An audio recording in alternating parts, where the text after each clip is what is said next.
fearless pioneer. Yo, what is going on, guys? EJ here, bringing another Lord of the Rings Rise of the Wall video.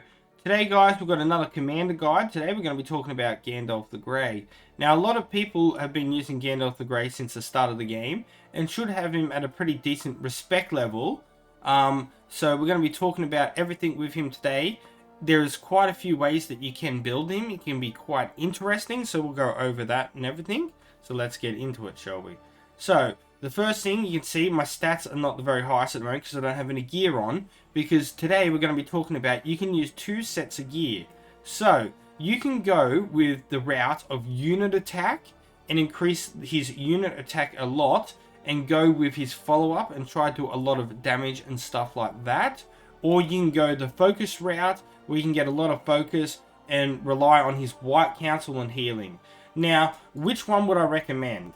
If you don't have like Gandalf the White, who is really good and using new formation, and Gandalf the Grey is your best commander for damage reduction, I highly recommend going with the focus build route with gear. Now, if you want to go with more of a damaging and attacking with the follow-up and stuff like that, which will be still pretty good, you can use your unit attack stuff. Like, for example, I got the Gigantic Hammer. I'd put on a Ranger's Shroud. Then I'd put on a Hunter's Guide. And then I've got, like, Night Star and that. But I will go with the Focus route, which I think is the best way to build him. So I got things like the Obsidian Dagger that I put on here, which increases the focus by 51. Then we have the Protection of Numenor. You can use things like Mithril as well, which is another good choice. Then with the helm, the wizard hat is fantastic. If you don't have anything like a trapper's hood or something, or even a bone mask, it does work quite nicely. And then, of course, if you've got any of the pipes, especially the fine smoking pipe or the purple pipe, works really good. So as you can see, I now have quite really good focus with that at 228. I'll just throw his relic on because I do have it at the moment. We'll talk more about that in a moment. So yeah, all this gear is increasing all my focus up to like 232. You can now see my stats of damage of 37 to 38, which is quite good.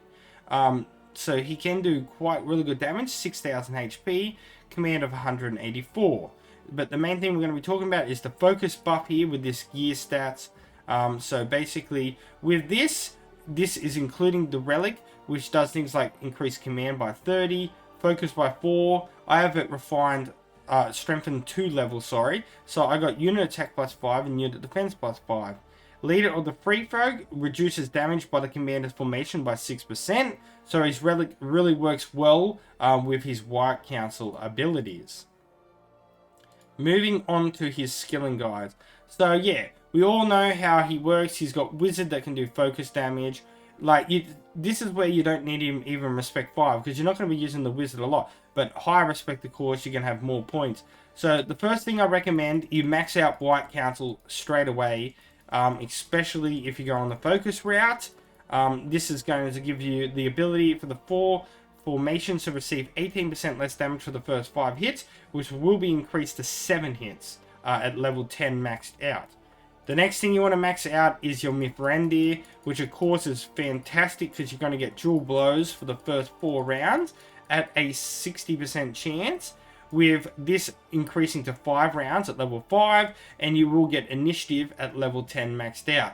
This is where you can do some really good damage if you got that unit build and you got some really good units on there with attack, with a follow-up chance. If you're doing follow-up, you're going to do a lot of damage. You then can possibly like put some points into the wizard, but I don't think it's that good. I don't really touch it. I like to just put the rest of the points into the grey because this is affected by the focus stat, so you're going to get really good healing there. And at level 10 you do get a plus 5 focus, but level 5 is the best. You want to at least get it to level 5 because you will get a 60% chance to restore HP an additional 1 time, and that's going to help a lot. So yeah, this will work on one of an allied formation's units and will heal them up at 120% at level 8, with a 60% chance to restore HP an additional 1 time at level 5. If you do get level 10, you do get a commander focus buff of +5 as well. So if you don't have as many points in that as well, you can always, if you've got some spare ones, to put it in the power of the bloodline, because it does increase the defense, which is very good on Gandalf the Grey as well. Now, as for units, you want to be using very strong tanky units like Catters, for example. Eagles work really well as well, or any kind of units. If you're in non-roleplay and stuff, evil units work really good as well, like some tanky like Dragoons and stuff like that. And yeah, guys, that's pretty much how you want to be building and using Gandalf the Grey.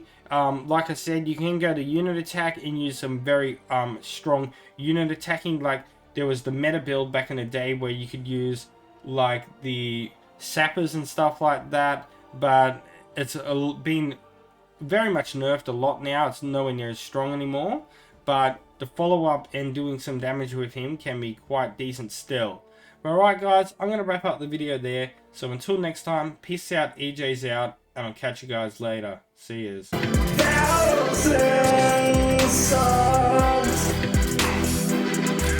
the EJU.